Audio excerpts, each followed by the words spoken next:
Over the past few months, I found that there are a lot of people out there who find the whole GTH land deal story interesting, but they also find it very confusing, very puzzling. And I get that. That's why we decided to do this. The GTH land deal in 8 minutes. So let's get started. The GTH land deal story is a story about these two parcels of land.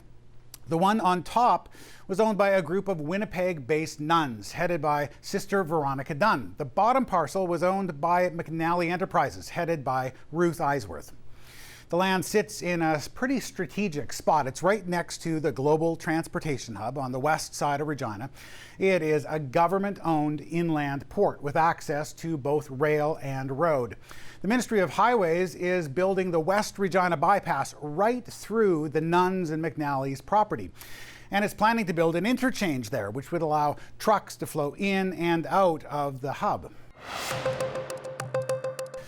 In March 2012, the GTH decided it wanted to buy this land, and the very next month, Bill Boyd, who was the chair and the minister responsible for the GTH, got cabinet approval to go ahead and do just that. Now, the plan was that the GTH would buy some of the land for the highway and develop the rest for other tenants. But not long into that whole process, the GTH made a shocking discovery. Someone else had slipped in and bought the land right out from underneath them. In March, an anonymous company called 139 Land Corporation signed sales agreements with the sisters and McNally. Ministry of Justice officials were flagged about the deal, and they tried to figure out who actually owned that anonymous company, but they couldn't. Sister Veronica Dunn says she finds the whole thing suspicious. She wonders, how could this 139 Land Corporation know to buy the land just before the GTH got approval to buy it? It just seems too much of a coincidence to be a coincidence. To me, it sounds like there was some kind of a plan involved. The GTH pressed forward with its plans, and in June, it had the land appraised and discovered the property was worth $15,000 to $20,000 an acre. So GTH officials told Boyd, "Whoa, that is too rich for our blood." So in October, they recommended that the GTH bow out altogether and get the Ministry of Highways to buy the land instead. And here's their reasoning. They said, first, we can't afford the land. Second, the Ministry of Highways needs most of this land anyhow for their interchange. And third, the ministry has land buying experts and the power of expropriation.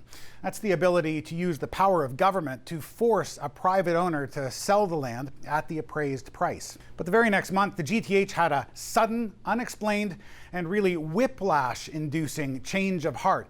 So it decided to offer 139 Land Corporation $78,000 an acre. Now, for those doing math at home, that is about 4 times more than appraised value. Remember, appraised at $15,000 to $20,000 an acre, now buying at $78,000. So why did they do that, you might be asking? Why did they offer so much more than appraised value? Well, we don't know, and the government has failed to answer that question to this very day.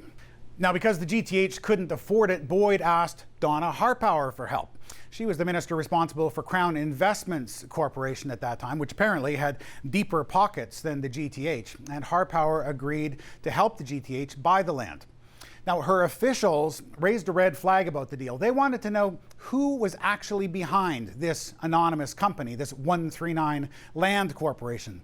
But they never did get an answer, and that's in part because they were given about a day and a half to slap this multi-million-dollar deal together. Now, Boyd and Harpauer pushed forward with the deal at breakneck speed and asked Cabinet to approve the purchase. Justice Minister Gordon Wyant read the proposal, and he noticed something odd about the deal. Boyd and Harpauer didn't tell Cabinet who actually owned 139 Land Corporation, the company that owned that 204 acres of land.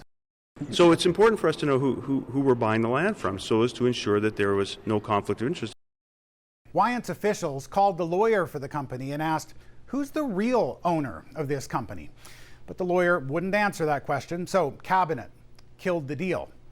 Now, you might be wondering, who actually does own that anonymous company, that 139 Land Corporation? And the answer is an Alberta land baron named Robert Tappaut. Now, Tappaut and his family own thousands of acres in Alberta and Saskatchewan, and the Tappaut family has business relations with Bill Boyd, who was the minister of the GTH and the chair of its board. For years, they've rented thousands of acres of farmland to him. And so that means that Boyd recommended that the government buy millions of dollars of land from a company that happened to be owned by Robert Tappaut, whose family is Bill Boyd's landlord. And it was only the intervention of the Minister of Justice that stopped that deal. Boyd and Tappaut both say they've never met each other before and have never spoken to each other. And Boyd said he did not use his influence to help Tappaut in any way, and he said he's done nothing wrong. Even so, Ruth Eisworth is troubled by the entire deal. I could say it stinks, or I could say it's mind-boggling, because it's both. 3 months later, in February of 2013, Tappaut did eventually sell the land to this man, Regina developer Anthony Marquardt. Tappaut made $6 million on the deal. So the GTH still really wanted this land, and so a few months later, Boyd asked former Chief of Staff Laurie Pusher to connect with Marquardt and see if he'd be willing to sell the land to the GTH, and it turns out he was. So the negotiations began in November of 2013. Boyd and Pusher didn't tell the GTH management about the negotiations, didn't tell the board about the negotiations either.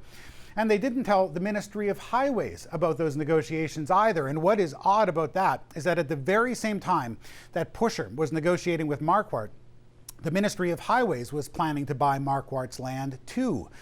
It had an appraisal that said the land was worth $30,000 to $35,000 an acre, and it was making plans to buy or expropriate Marquardt's land at about that price. All the while, they were blissfully unaware of what Boyd and Pusher were up to.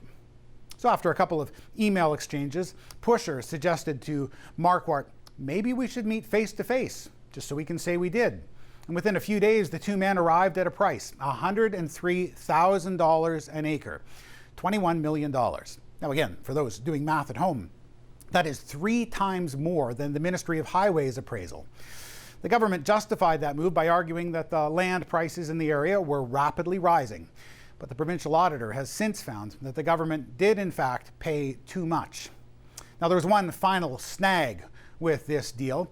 Once again, the GTH was broke, didn't have the money to buy this land. But then another surprising twist. On December 4th, Cabinet gave Harpauer approval to buy $25 million worth of land at the GTH, and that was more than enough cash to allow the GTH to afford Marquardt's land. One quick aside here about that deal. Harpauer said it was going to relocate a bunch of its facilities out to the GTH, but that still hasn't happened. The $25 million land still sits empty, and that whole relocation plan, it's now in limbo.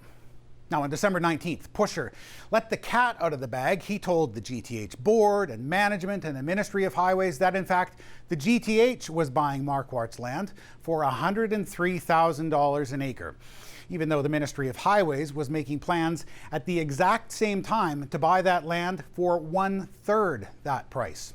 And within days, the deal was done, signed on Christmas Eve.